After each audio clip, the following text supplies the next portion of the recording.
All right, everyone, let's talk about my spiritual jewelry and what it means, why I wear it, and basically the symbols that they are that I take into myself energetically and think about all day if I'm wearing a particular piece of jewelry.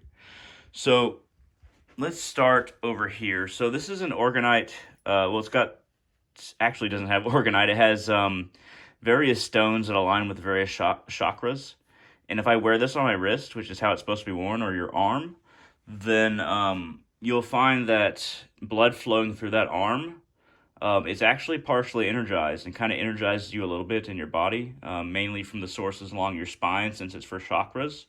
That might seem very strange, and if you don't have like a particular kind of attunement to reading your energy, then it's going to do two things. One, you're not going to be able to feel it, and two, it might not be the best thing to wear. It might just be a piece of jewelry. But if you understand these stones, and if you wear it, you can definitely see an energetic difference between without wearing it and then wearing it. What I was going to go into, because I kind of forgot that this wasn't orgonite, is this orgonite pendant. Now, turn this over. It's got a whole bunch of pyramids with 5 sides. Hold on. There we are. It's got a whole bunch of pendants with pyramids with 5 sides. And you want to have these pyramids pointed towards you. And they get smaller as you go towards the center. This is a symbol of life and of energy that draws in energy from the outside. And then these pyramids against you focus it into yourself. So this is an orgonite pendant that my friend made. It is not available whatsoever on Amazon or anywhere to buy, but my friend made this and he gave it to me just to test it out, but then he kind of let me keep it. So what I did with this is that I wanted to cleanse it, so I left it in the ground for a day. I buried it in my backyard and then got it back out. So basically I was transferring any negative energy or any energy that's not in tune with me into the earth, because the earth can handle it. Myself is just a very small part of the earth. And then what I did was, in order to charge it, I put it out in sunlight for several hours. You can also purify by putting it in some salt water. I would recommend sea salt, and kind of mixing up that sea salt into the water and then leaving it there for a day. You can do that as well. For this one, he advised that I bury it or something because it has 2 magnets in it, pressed up against each other. One on this side, obviously, and then one on this side. And then there's this very shamanic herb in there that I'm not going to name, but it starts with a W. At any rate, so I can't. It's not wise to put this in water, but I did cleanse it by burying it for a time. Okay, so let's move on to my blood magic agate or blood magic crystal. It's a red crystal, often found. It's not incredibly rare. But what I did with this crystal is that I buried it in my favorite cemetery, and I call it the cemetery in my offices. My main office, I buried this in the ground for, I believe, a day or 2 days, right in front of a grave of somebody who I've worked with, not before they died, because this was many decades ago, but a grave that I've worked with and a spirit I've worked with. I buried it right next to that grave, and left it there. So I often use blood in the graveyard, and I use blood on that particular tombstone or right near it. So we have this offering of blood, and then we also have it aligning with a spirit that I've worked with quite a bit, which will kind of mitigate any negative spirits coming into it, because that spirit will not want negative company. So this blood magic crystal, I wear this to kind of feel the energy of blood magic. It's very hard to explain, but feeling like a blood magician, feeling like you're focusing on your path, and feeling like the process that you went through to place certain energies in it is something coming into you from this crystal. I would highly recommend burying it multiple times, every once in a while, in a graveyard, with a grave you worked very much with, and with a grave that not only that you worked with, but you feel is a positive energy. Okay, so let's go to this one. Okay, so this one's kind of weird. So this one is both a cross and a crosshair on a gun. This is actually the symbol of the cult the Christian cults that that was kind of like Heaven's Gate, or I can't remember. There was something that it was compared to, a different cult, different Christian cult. But well, how I use this when I wear this, or when I feel like I should be wearing this, and then I put it on, is when I really want to focus on my mission, what I'm doing, who I'm talking to, how I can better affect people and lead people. Very focusing, because it has the cross and it has the crosshair, and when it's around your neck, you can always be reminded of it. All right, so let's move on to the, we might not go through all of these because I'm going into a lot of detail, but let's go to this Taurus symbol. Now, it's actually not a Taurus symbol, but many people think it is. I mean, the bull is technically a Taurus symbol, but this particular one, this one is, it's gold-plated. The chain is also gold-plated, and it kind of broke on me a couple times, but I just kept on going through the different chinks. This one I wear to when I feel like I want to cultivate masculinity, when I feel like I want to get more in touch with my male side, my masculine side. It's kind of like, okay, so this is kind of funny, but I'll go ahead and say it. It's like kind of like wearing truck nuts on your neck, but in a spiritual way. It's basically like, it's like, okay, today I feel like I need to be more upfront with people. I need to be more masculine. I need to cultivate this energy in myself today. That's when I wear that, when I choose to wear that. So this is, this can actually be used, and it is, a pendulum. So it has 7 stone chakras, the different 7 stones that line up with the chakras, and then it's very clear quartz crystal. I wear this when I'm just trying to purify or direct my energy that day. Mainly to purify, mainly to align myself with my chakras. That's why I wear this. Let's go ahead and go to, this one's a fun one. This is called the Chaos Star, which is ironic because it's actually a symbol of order. So basically, there's all these areas. If it's directly in the center on my solar plexus. And since it's on my solar plexus, it feels like my energy is directed outward because of my understanding of this symbol and also what I use it for. My willpower, my energy is going in all directions, achieving a state of order around me. It's called a chaos star because you're projecting your will into reality, the multiverse, or your surroundings, so that can be chaotic if you are chaotic. But however, it is a symbol of order because you're bringing everything into alignment with your own will that is around you. It's also a symbol of Tyr, very much a god in the Norse pantheon, a god of order, a god of military skill, a god of kind of manifesting a stable energy. That's also what this is understand it as. So let's go ahead and go to. Okay, so this right here, this is just straight up a sword that I bought at my college campus from another metal worker because they had one of their shows, and I was like, okay, I'm going to support them.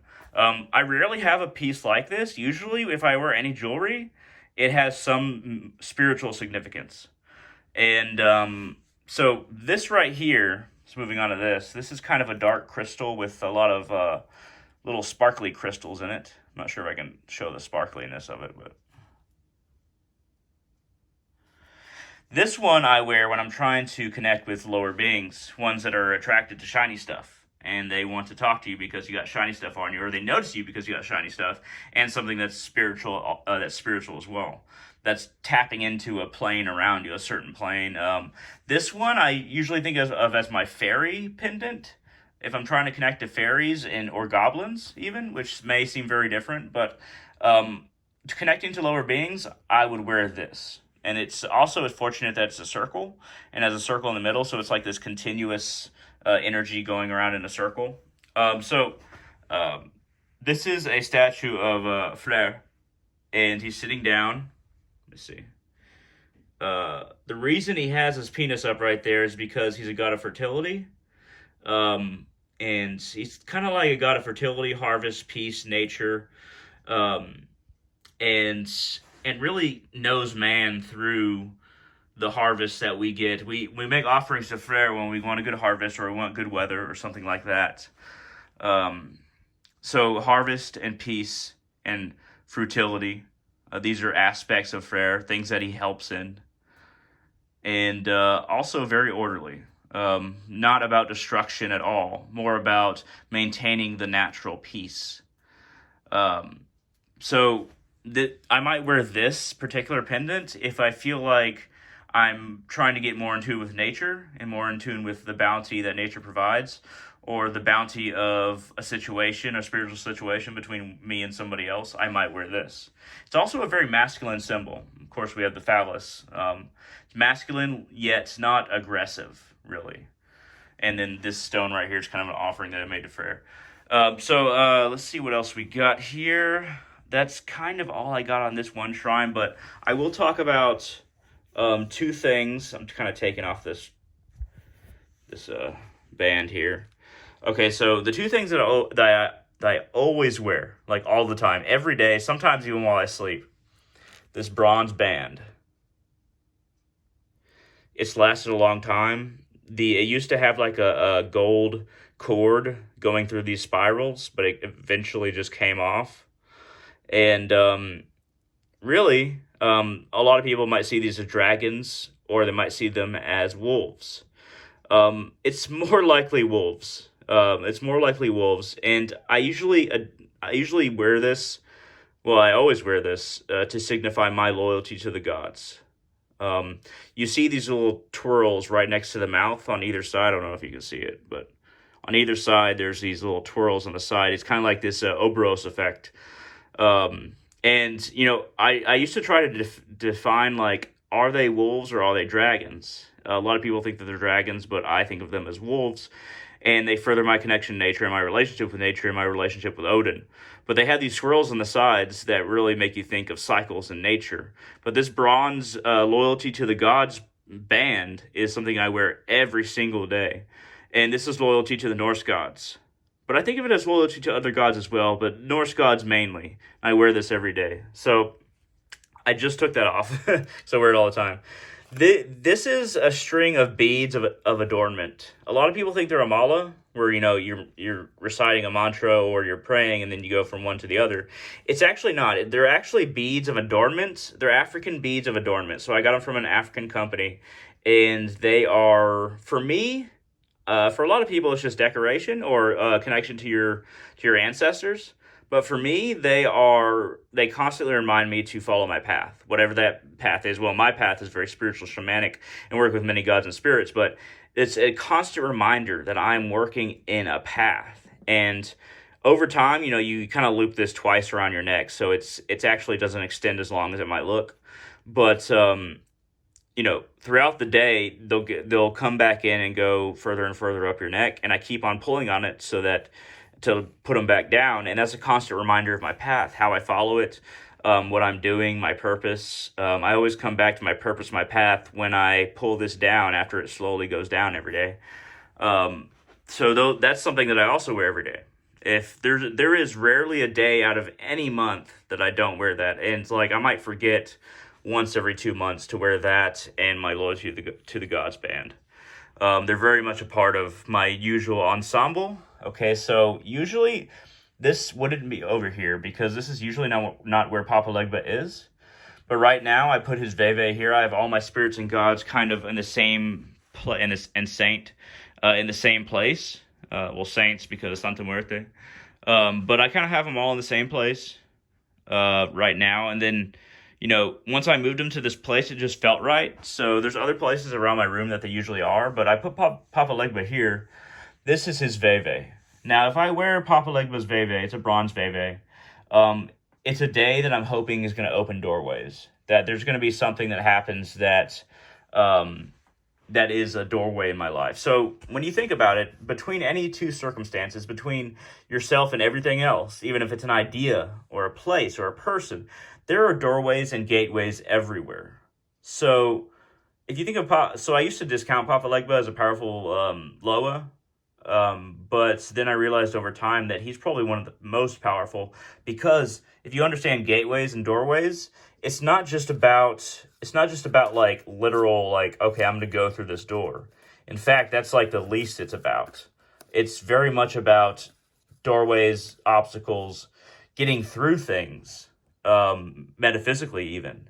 So kind of the sky's the limit with Papa Legba, to be honest. He's very positive. And that's his Veve that I originally drew and I've been working with for years. There's been a few times where it bled red, exactly where I accidentally tore it once and then taped it. Right along that cane, it actually bled red a few times. I don't use red ink. I don't know how it happened, but I looked over and I saw it bleeding right along the tear, kind of starting at the top of the cane. And then I realized, man, he's actually here. This is solidified. But anyway, me and Papa Legba been working with him for quite a while. I work with him more than any other Loa by a large margin. And if I wear his Veve, I might carry some change in my pocket and then offer it to him under a tree, just as a few coins and thanks. So that's kind of, oh well, not yet. I'm not going to explain my servitors because that's very personal. And there's 3 pieces of jewelry that I wear that are my servitors, and they're elsewhere because it's very personal. And if you're not really supposed to share a lot of information about your servitors, but this is a Vegvisir. This is this metal on this gauntlet kind of thing, this wrist gauntlet. That is the symbol of not getting lost and being able to find your way home. If I wear this, usually it's because I want my day to go smooth. And I want to get where I want to go. Vegvisir is very powerful sigil in the Norse tradition, and it has all the different runes around it, the Elder Futhark, and I definitely connect with the runes very much.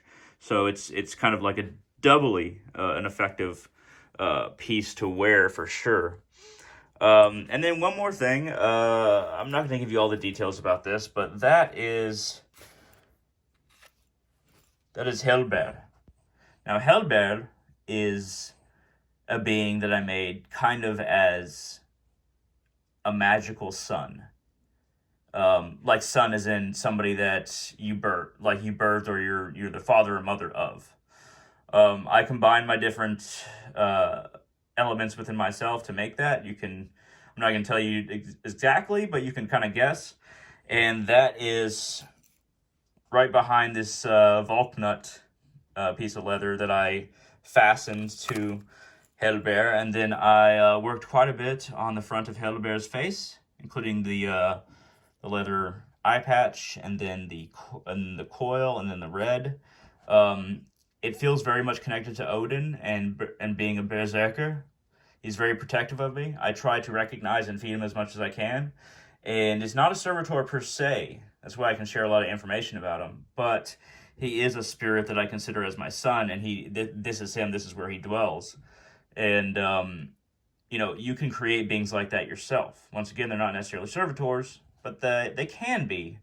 And basically, I ordered a bear pendant online, and then I altered it. And I fastened the appropriate things to it. And and his abilities, I actually put on a piece of parchment, and then underneath that Volknut on the back, I placed his abilities and his nature in that crevice. So that's really all the different pieces of jewelry I want to talk about today. I actually have more elsewhere, but this is a large part of my jewelry. This is kind of what I wear and why I wear it. I hope that it's been beneficial for you. I hope you found some enlightenment as far as jewelry goes, because a lot of people, they just wear jewelry that's nice or pretty, but there's a whole nother side of jewelry. They can be meaningful. These things can be meaningful to our paths, to our life, to ourself. So don't think that jewelry can't also be spirituality. If you just want to wear a nice cross and maybe anoint that cross with some olive oil every now and then and say a prayer, that's very similar to what I do with a lot of my jewelry. So never discount your abilities to connect to your path with your jewelry. At any rate, thank you very much for watching, and I hope all of you have a wonderful day.